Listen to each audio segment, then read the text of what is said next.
I stopped begging for attention the moment I realized that attention isn't the same as affection. I stopped begging for attention when I realized that the person who really needed to see me the most was me. The person that I really wanted love from the most was me. The person that I really wanted me to feel secure and beautiful was me.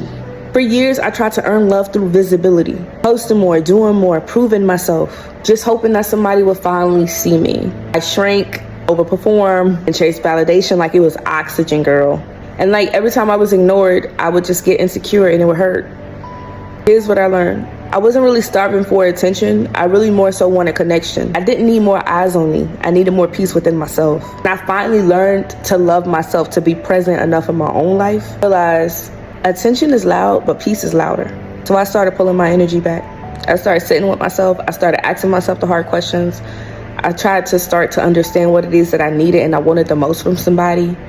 And I just started to understand that people really couldn't give me what it is that I wanted or needed because I already had it within myself. So I don't want you to beg to be seen. You don't have to beg to be seen because you're already seen. You're seen by God. You're seen by the people that really love you. A person that really loves you and care about you, trust me, they see you. They see when you're silent. They see when you're hurting. They see when you're crying.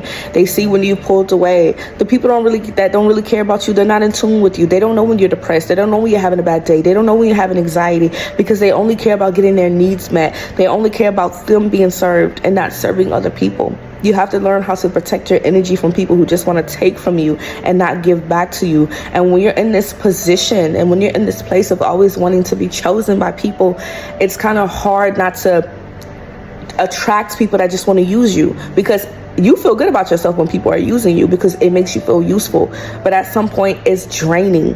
When you constantly pour out and nobody's pouring back into you, it's draining. So I want you to sit with yourself and I want you to ask yourself, what parts of me do I feel I need to be seen? Instead of begging for attention, you start giving yourself that. For example, I used to crave love bad. I used to I'm staying in and out of relationships because I feel like that's where I was going to get my love from. But it wasn't until Jesus gave me the revelation that I was already loved that I began to really cultivate a relationship with myself and sit with myself, because I realized that everything that I've ever wanted was already on the inside of me. I started loving myself. I started buying myself flowers. I started taking myself out on dates. I started treating myself like I was important and I mattered. I started doing everything for me that I would want a man to do for me. I started buying myself the purses, the perfumes, whatever it is that made me feel beautiful. I started doing those things. See, the problem is, sis, is you're waiting for somebody to love you when God wants you to love yourself. He wants you to nourish yourself. He wants you to pour into yourself, and you are waiting. You're waiting to experience life. You're waiting to travel. You're waiting to get the job. Why? Stop waiting and start living. This message is for somebody because you keep waiting. God doesn't want you to wait. He wants you to live. He wants you to experience. Tomorrow is not promised to you or me. So we have to take advantage of the hours. We have to take advantage of the day. Stop putting your life on pause. Stop putting your life on hold and go out and live. I don't know who that was for, but that was definitely for somebody. God wants you to go out and live. He wants you to live your life because you have been stuck. You have been stagnant. You have been in this routine of just waking up, going to work, coming home, going to sleep, and you're not really living. You're not dressing up. You're not getting beautiful the way you really want to. You're not traveling. You're not trying new restaurants. You're not experiencing life because you feel like you have to put that on pause until the man comes into your life. But God says, no, it's not until you get out and you start living. That's when you're going to bump into the man. That's when you're going to meet him. That's when you're gonna the man that you want is out doing the things that you won't do.